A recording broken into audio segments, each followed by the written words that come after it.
Imagine a monarch whose sole motivation is public perception. He marries a beautiful woman, not due to shared values, but simply because she enhances his visual image.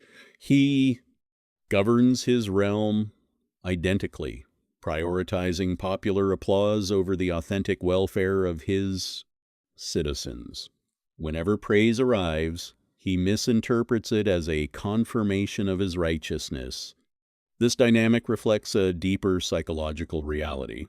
While few live entirely at the mercy of others' opinions, most people routinely allow external validation to shape critical life choices.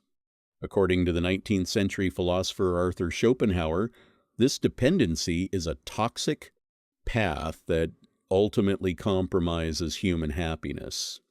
Schopenhauer operated far outside the boundaries of conventional society.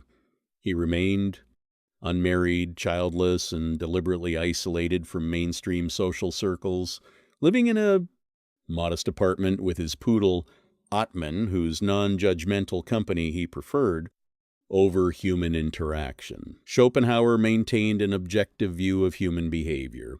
He observed that humanity's frantic quest for satisfaction is usually directed toward the wrong goals, sacrificing inner peace for shallow societal metrics.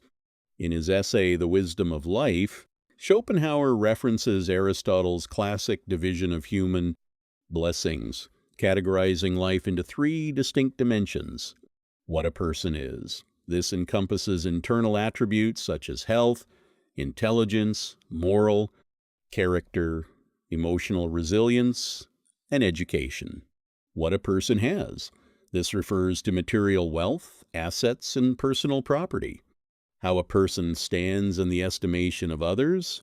This represents external perception, including social status, fame, reputation, and honor. Schopenhauer argues that these categories are profoundly unequal.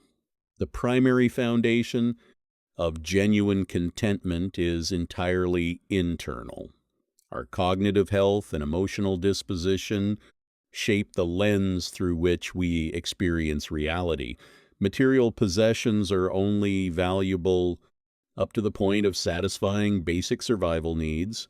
Beyond that, they offer diminishing returns.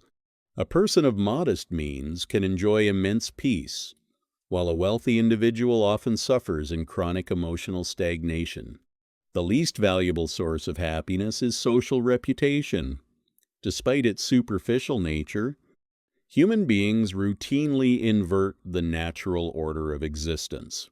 They treat the external perceptions of onlookers as objective reality and dismiss their own internal consciousness as secondary. We see this inversion everywhere today, from performative networking on professional platforms like LinkedIn to carefully curated personal lives on social media. People spend excessive resources on status symbols, be it cars, clothing, or housing, to broadcast a specific narrative to an audience that is busy doing the exact same thing, while receiving praise triggers an immediate feel-good response.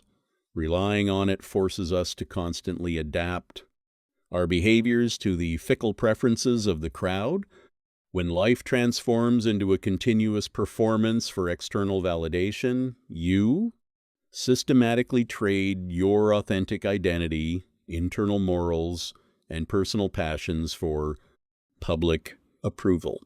Why do we anchor our self-worth to collective validation? Schopenhauer urges us to look closely at the source of that validation.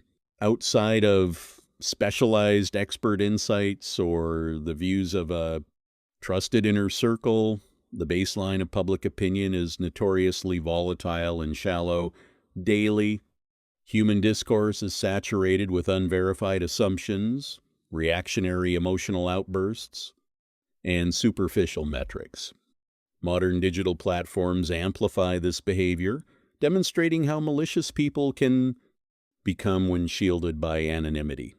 Society frequently elevates toxic, self-serving entities, while marginalizing individuals of genuine wisdom and integrity Conforming to the standards of an unvetted collective is an exercise in self-sabotage. Breaking free from this cycle requires deep self-awareness. We must view external compliments and criticisms with equal skepticism, recognizing both as fundamentally unstable. External standing, corporate accolades, and public status contribute nothing to authentic internal peace. True fulfillment demands that we recenter our lives on what we are.